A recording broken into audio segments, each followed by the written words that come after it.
Should we invest in some T-shirts that says "Stump the Chumps" like that? Well, Like $100 each?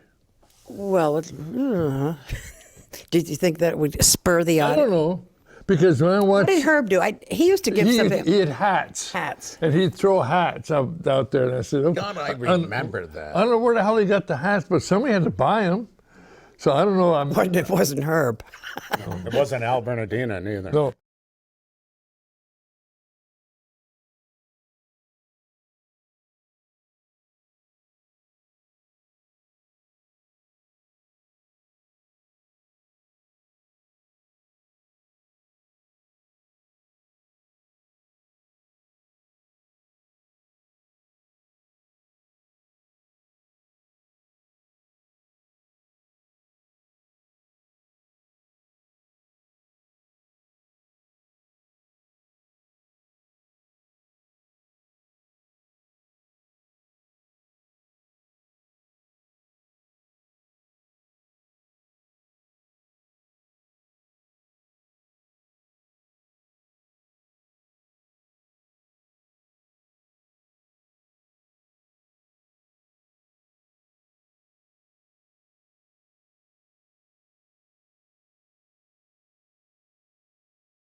Welcome to Channel 17's Burlington Area Trivia Program, Stump the Chumps, on this 27th day of January 2020. And I guarantee you, this program is going to be a heck of a lot better than what's going on radio and TV right now. So, Stump the Chumps. We look at Burlington in days gone by when milk was 19 cents a quart, and we had fire alarm boxes on the telephone poles. My name is Bill Keogh, born and brought up and schooled in Burlington. I'm your co-host with Joey Donovan. Joey? How are you, Bill? Good Welcome to the show again. And our guest today is Jerry Snyder. Jerry, who lives in the South End, among other places in the city. We'll hear from the Not Chumps. simultaneously. We'll hear from the Chumps shortly, but first, I want to recognize two hardworking people who spend a lot of time looking back into Burlington's history. There's Bob Blanchard, a recent guest on this show, who authors the online website Burlington Area History. Bob does extensive research and is an outstanding writer. He's a busy, busy guy. And then we have Pete Chagnon. Pete authors the online website Burlington Memories. So these two researchers not only present what they have, present what incident they're describing at the time, but any related stories. And we sort of do that for you on Stump the Chumps. We don't spend a lot of time on it, but that's our motive. So thank you guys, Bob and Pete, for all your efforts, and hundreds of us who read your posts really appreciate your work. Now to our guest. Jerry, tell us about your Burlington roots, where you went to school, and your first job in the city. Okay, well, I was born and brought up in Burlington. Lived my entire youthful years in Park Street, 179 Park Street in the Old North End.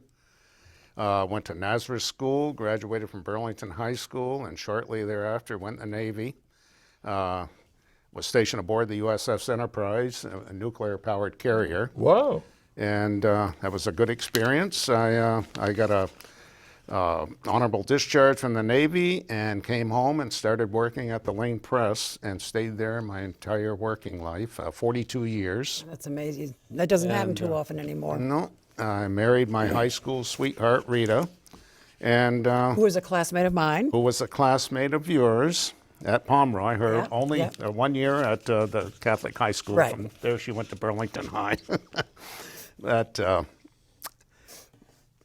well, let me see. What else can I say about that? What was your experience at Nazareth School? Were you a good boy? Did you do everything that the nuns told you to do? I got my whole education and the first, kindergarten and 8th to 8th grade, and we actually graduated from Nazareth School. There was a graduation, and that was basically where I got my academic education. Then I went to Burlington High School and forgot everything I learned at Nazareth School. So what'd you do at Burlington High School to forget all this education?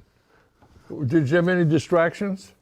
Yeah, the What? girls, because we weren't co-ed at Nazareth, and it was a class of boys and a class of girls. Then in the 8th grade, they had a row of boys and a row of girls. Then at Burlington High School, it was a completely different lifestyle there. Tell me more.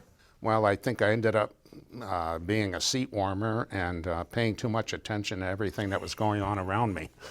But I did graduate, and from there, I've had a good life. Rita and I have been married 54 years. Wow. And lived in the same house that we bought in 1967 on South Willard Street. And life is good. All right, now we're Retirement is in the good. middle of winter time. In the old time, and I was talking to somebody about winter time. If you got any questions or comments, 862-3966. If there's a question, you want to share something with us, we're open to almost any topic. So any of you remember, or what viewers, do you remember when they sanded the sidewalks where they had a pickup truck in the middle of the road and they had employees on each side of the street taking sand? They'd go in the back of the pickup truck, would take sand, walk on the sidewalk and distribute the sand all throughout the city. You remember any of that? I don't. Were the streets paved back then? I don't know, probably not. But I don't know if your viewers ever saw any of that, but that goes way back quite a ways. I don't remember that. And then I just remember the sand boxes at the Well, bottom that's of the the next hill. The one. sandboxes. And then the city got cheap. They put the sandboxes out in the spring and Yeah. or the fall and bring them back in the spring. Those green sandboxes. Somebody would leave the cover open and the snow would get in there and freeze, and you go there getting a cold hot and want to get some sand and it's frozen. And then after that, the city got really tight and they put piles of sand at DPW. So if you wanted Oh, you sand, could go down there and get you had your to go own? and get That sand. still happens today. It really? They got different bins. Oh, one, is that one right? with a mixture of salt and sand, one with just sand. Oh, I didn't know one with that. Just salt, yeah. Wow. And I remember my father, he always had something in the trunk that Yeah. was be full of sand or anything. Yeah, for the weight. For the Yeah. weight. Yeah. Then they used to put sand out to make the ice less slippery. And then what would happen, the ice would melt and then freeze the sand, and you're back where you Right, started from. right. So that's when they went to salt. So what did you do in the winter? In the wintertime, we did Yeah. a lot of sledding. Where?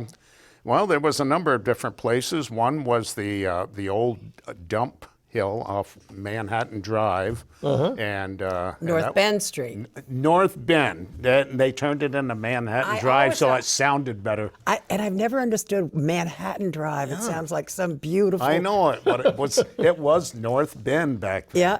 And then on the other side of the dump road was Cat's Island, and it was a big sand hill, and people called it Camel's Hump. Some people called And it where- Cat's Island, and they used that when the dump closed. They used it to fill the dump up, Wow. and that's why that big mound Yeah. is out, and the pipes sticking out of it for methane, I Yeah, guess. sure. And another place was Mary Fletcher Hill, Well, yeah. Burlington Country Club. Now one place that was a winter fun place was in South Burlington.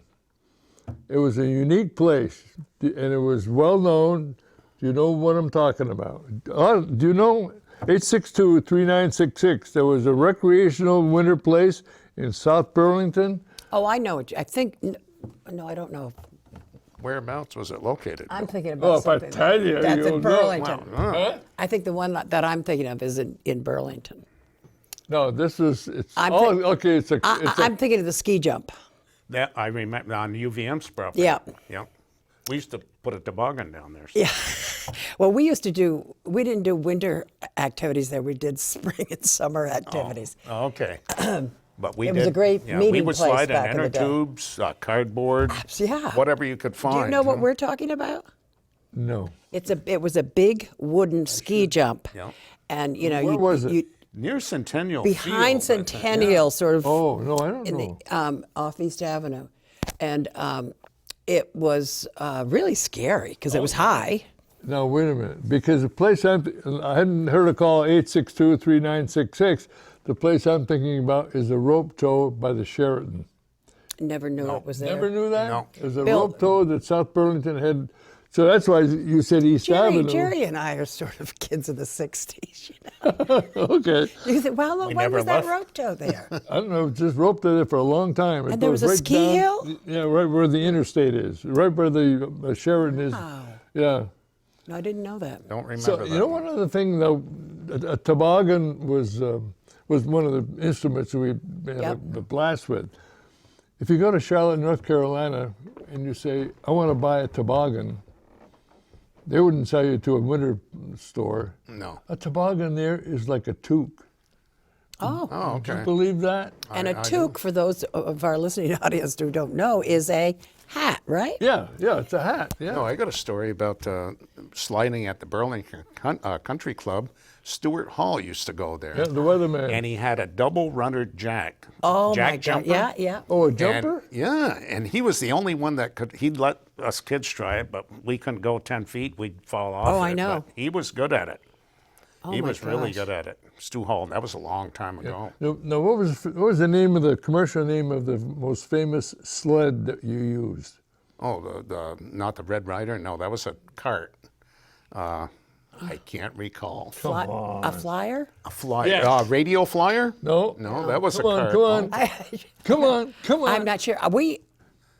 862-3966. The answer is flexible flyer. Flexible Flexible flyer. And flyer. I did have one. Yeah. I had a Well, flexible flyer. we- Everybody had one. You know, I went to Mount St. Mary's for elementary school, and we would just go out of the trash and get big cardboard boxes, pieces of cardboard, and slide down what we thought at the time was this death-defying hill. And I go by it now and go, I used to be afraid of that. Another thing, too, sliding in the wintertime, hopping on the back bumper of the bus. I wonder Oh, yeah. if you're going to bring and that up. cars. And people would know we're back there, so they'd start fishtailing, trying to knock us out the car. But Wait a minute, say that again slowly, because people got to was think scary. about grab this. a hold of the back. And those days, they had the big chrome bumpers. And Yeah. nowadays, with the vinyl bumpers, you can't get your hands in there. But back in those days, you could. And the streets they were plowed, but they didn't salt them a lot. So And they some of them they would just stayed be slippery. snow-packed as well. Oh, yeah. Boy, you could go for a ride. Yeah. You know? But did you put anything on your feet when you did that? Boots. Boots. Just your boot. Yeah. And if the driver knew you were there, Oh, he'd step on the gas and, try to dump you off. gee whiz. The best was the bus was the best one because the bus you could get 4 or 5 kids across the back of that thing. Was it on the front North Street where one of the first pizza places that I remember opening? Pizza, Dell's Pizza. best pizza And in the world. my mother loved it, but we used to always get a big kick because my mother used to pronounce pizza as pizza. Yeah. Look, So she'd always say, "Shall we go down to Dell's Pizza?" God, they were great pizzas. And then Pete's Ice Cream Yeah. was another just great place in that neighborhood. Pete's Ice Cream had the best maple walnut ice cream around. God. And they had the neon sign out on the front window, and you could grab a hold of it, and you could get a little buzz from it. And then what about, did you spend it with Beansy's bus there when you were His growing bus up? was there, yeah. Because they've been there for how long now? God. 60, 70 years or Yeah, something? forever. Georgie Boudet used to go there and Georgie. sweep out front for Beansy. Dick Dumas, or Dumas was his Yeah. last name. And Beansy would always give him a cup of French fries, and it always asked Beansy to put an extra amount of grease on them. Georgie was kind of a terrific legend around Oh Burlington. my and God, yes. he was one of the ones that used to say that he would do something in early December so to spend the winter in jail and stay warm. And then he would get out. And I know different restaurant owners downtown befriended him. And also he would give him a place to sleep Yep. at night sometimes too. And Sheriff McLaughlin's wife was a great cook. 'Cause Yes. She had umpteen kids, Yes. probably 8 Yeah. kids, and George always got a good meal. It was a good deal. Yeah. And he was a And he loving thanked soul. the judge for putting him in jail. Ed Costello. oh, sure. He was God. one, yeah. Yeah. So, good old Jerry, did days. you ever play pinball machines? Not a lot. We You, played Joey? a lot of the shuffleboard with Okay. the bowling Okay. pins at George's on the corner of Winooski Avenue. and Okay. That North had good Street. pizza too, George's. Yes, had they good did. pizza. They had good food there. And the first time I ever played shuffleboard was at Eddie's, Yeah. and that On was, North Street. and I think they featured a fine drink called Dime Drafts, Dime Drafts. dimes. Dimes. You could get 10 of them placed in front of you at one time. It didn't matter. was that legal? 7-ounce. I think they were 7-ounce glass Pilsner glasses. Yeah. Oh my gosh. And there was no limit back then. Yeah, it was really, that whole area was kind of fun, especially when you're in college and young people and. I think North Street had the most bars in the whole city of Burlington. I mean, right in those Did you 4-block area. Did you hit all of them at one time or another? Some of them before we were of legal age. So you mean to tell me you drank before you were legally aged? Well, he was serving in the country Yeah, when he was 18 years old. Is that it? And did And I think, who has a better right? and how'd you get your ID card so that you could? Well, back in the day, you could go to the police station and get a blank license and fill it out yourself. And there was a student at Burlington High School that had a rubber stamp, and he would stamp the legal, the state of For Vermont. a price, I'm sure. For a right? price. How much was that? Oh, I think it was $2. It wasn't a lot back then. Gee. But the thing of it was, we were so ignorant back then that we'd fill out our real name and address. And one time the liquor inspectors came in and asked us for IDs, and we showed them to them, and they confiscated them and took us outside to put us in the car, and we all ran off. But Sunday morning, they were knocking on the door because we had our name and addresses on there. What was, I can't remember, I'm blanking on the name of the liquor inspector that. Truax and McNally. Greg McNally. Yeah, Greg Yeah, McNally. there's and, another name that I'm thinking of too. There's a woman who was an inspector, was very fastidious in her work. I can't think of her name, but God. anyway, that was a famous job. So, did you have any? You were interviewed in an instance in Burlington about naked bicycle drivers about 10 years ago. Would you describe what happened Let me then? just tell my wife I had nothing to do with this. They You were heard this from Gary Guile. they were a group of health enthusiasts, right? Yes, yes. And what were they doing? They were riding through College Street naked, and there had to be at least 30 of them, all ages, sizes. How do you know? Were you looking? No, well, you couldn't help but look. Okay. So what was your involvement in that? No, I was a spectator. But you were interviewed. But I was interviewed, and it was put in the paper, and then I was the laughing stock of Cedar Knoll Country Club for a little while. I don't quite remember that, but I think the vision of it is just wonderful. I know. And your reaction to it. So now, when you're growing up, your father was in the trash business. Tell me Yeah. more about that. You remember Max Stell? Do you Lester remember- Snyder's General Trucking. And Max Still, he was an old African-American man. Yep, in the South End. Lived on Lyman Avenue, or Ferguson. Okay. I think it was Lyman Avenue. And the city trashed his house because he was a hoarder. And that was, oh my God, in the 50s, I think it was. They came in with bulldozers, and I'm sure he had some important stuff and some, antiquities in there. Okay, but 'Cause he was a dump picker, and he had an old truck, and he was, God, he had to be in his late 80s, and he was still getting around and doing stuff. But I don't know I don't know what they did to him after. And had he worked with your dad? No. He was just another colorful person in the city of Burlington. Remember him? Max Stell. I remember Max Stell, yeah. But your father was in the trash.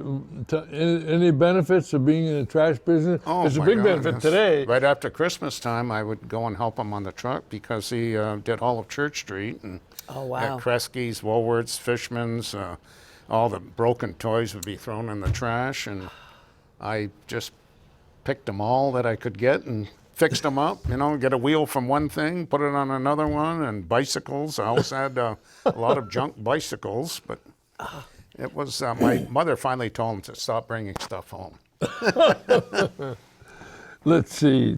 I got one for you. Okay. In the summertime, did you ever ride the back of the ice truck and grab a chunk of ice? No. You never did that? Oh, the Barrett's Iceman Cold cometh. Yeah, the Iceman. I remember the Iceman. Yeah, we used to get on the back of the ice truck when he was delivering, and we'd look for chunks or shards of ice to suck on.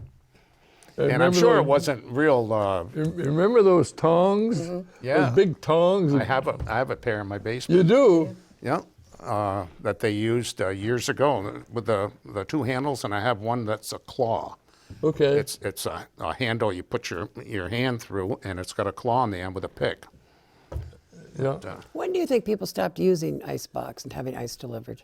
Early 50s, probably. Yeah, because Because I don't mean to interrupt, my father-in-law had an old Baldwin icebox, and for years they put it in the basement after they got a refrigerator. And when my wife and I got married, he gave it to us, and I put it in the shed, and it was there forever. And my daughter wanted it, and she had it refinished. I bet it's at beautiful. Sweeney's. Wow. And it's oak, beautiful oak, and it's a, Just- it's a was it beautiful piece. insulated, Thick. just- yeah. Yeah. You open it up, and it's like cork insulation Yeah. with metal over it, and big heavy-duty hinges. Wow. And it's a nice piece of furniture. But I'll bet it had 7 coats of Chinese red on it. my father-in-law was a real Frenchman. He liked Chinese red. Okay. How about skating? Did you go to the skating rinks? I went to Roosevelt Park. That was the biggest skating rink in Burlington back was? then. The boys' club on the other side of the park. And they had a warm-up house with a big pot-bellied stove in it. And the older fellows got me to play Snap the Whip. Oh, time. man. And Skinhead Liberty my was at the front of the pack, and I was at the tail end. Jerry, you get in the back. So I got in the back, and they whipped me around, and they were all coming at me, and I broke my leg. My left leg was broken in 2 places.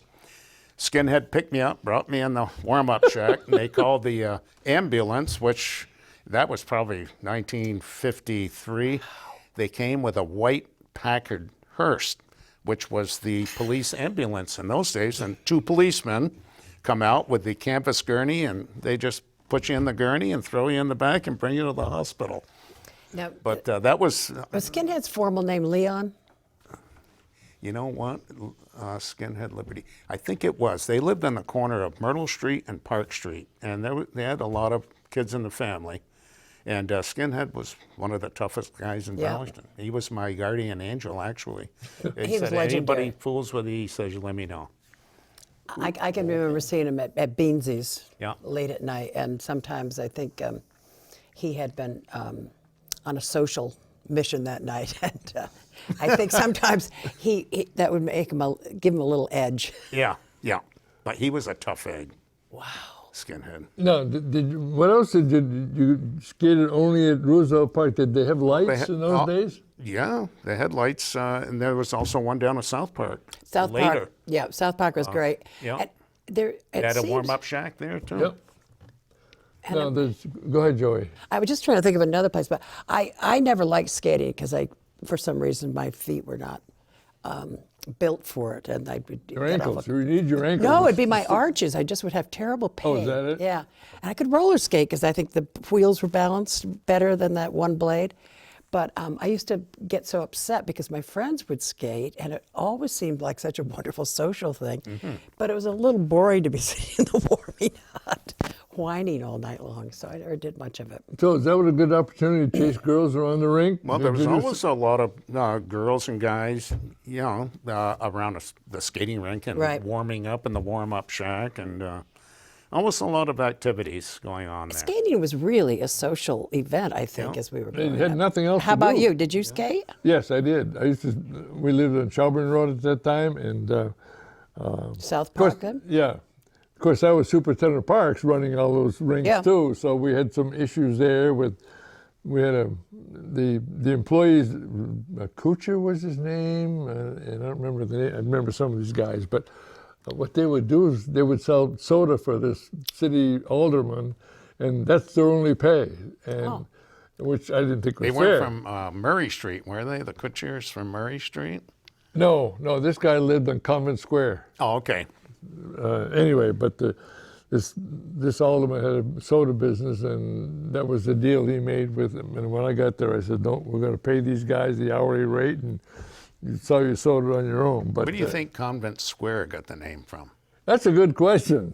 Was there a Convent Square. convent there at I one was time thinking- or another? There really wasn't a convent at the orphanage, was there? I mean, there were a it group was of right nuns, around the but corner from the orphanage. Yeah.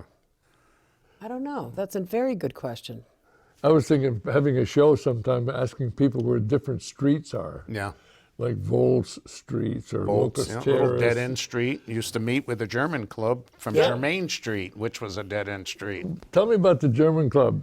My mother and father belonged to the German club, and that was quite a popular place back then. I Yeah. don't know where. Well, it was a neighborhood thing. Big too, German because, neighborhood. Yeah, they didn't have a lot of parking there. You'd walk there, but it was a lot of German. Of course, and the name Snyder. I can't say I'm full-blooded German. My mother was a LaPointe, so. So that's a German name? So is it Schneider. Is Well, it, it- was it Schneider? Yeah, well, it came from SCHNER. Yeah. Yeah. It got changed down through the years. So did they ever bring you to the German club? Oh yeah, yeah. My brother and I used to do skits in the Like Christmas show. You What know. kind of skits? Oh God, Bill, that was so long ago. I don't remember. well, I just but thought you I was so might. bashful that I. Were you? Yeah, I was very, you weren't very one of the bashful. you weren't when I- one of the magi or something like No, that. no, no, no.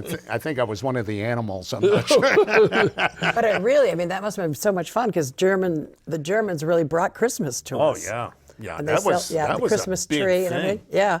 around Christmas, and they always had spaghetti dinners, and there was always something going on, and they had a big membership. I was just It thinking sort of petered out in the the 60s. hockeys were from that neighborhood. Yeah. There was Dr. Heiniger who was there. And there was some Spud different. Farmer? Spud Farmer? I don't believe he was German. No, he wasn't German. No, he was. Kieslich's? The Kieslicks. Kieslich's Market is. Yeah. We were talking about that before the show, Kieslich's Market. So there was that German community that it was amazing. yeah. You know, the Hockeys, my God, my mother and father bought a house that Mr. Hockey built when he was in high school. Wow. On Park Street. And they bought it in 1942 for $3,300. I think And we lived there my whole life, basically, until I went to service and then got married. and then you went to the South End with the home you have now. Yeah, the first home we bought, and we're still there. Wow. We were only going to be there for a short time, you know? That was our But you starter always have home. had that income side, right? Well, we had an apartment upstairs that Okay. we rented when the girls were little, and we haven't rented it in 20 years. Oh, you haven't? As the girls got older, they wanted, Yeah. the oldest one wanted to live up there, then the youngest one, and then they moved out and got married, and my wife and I said, that's it. Yeah, We're not gonna yeah. rent it anymore. Well, it's hard. Yeah, too let- many restrictions. All you and have to do is rules. make one mistake, Oh my God! and Yeah. it can be really a nightmare. Yeah. Tell us your story. We're talking about that motorcycle officer who had Oh a my little God. difficulty Jules with. Ledoux. Now that goes back to my brother and I were real young, probably 6 or 7 years old, and Jules Ledoux was a motorcycle cop, lived on Poplar Street, and he drove a big Harley police motorcycle. It had high leather boots on and all the motorcycle. He really looked the role, huh? Oh yeah, and sunglasses, and he was going home to lunch and tried to maneuver around the corner of Poplar and Park Street, and there was a bunch of sand in the road, and he took a spill, and what do little kids do? We started laughing, and he used every word, every every F-bomb? bad word. That little Yeah. children Oh. aren't supposed to be exposed to. No. And he scared us so bad that we ran in the back door of our house and didn't dare to go out. But he was extremely mad. I think he might have scuffed his boots up and probably dented the motorcycle. But Everybody knows that name. I Jules think. Yeah, Ledoux. he was. He Yeah. was really a well-known police officer. he was. He was. And a hard ass too, as I recall. I mean, Yeah, I mean, I don't think I had no run-ins with him, and I never. I think he had 2 sons, Jackie Ledoux and Bob Ledoux, and I think they're both passed away. And I think they were both firemen, although he Wow. was a policeman. Did you always get along with the police department?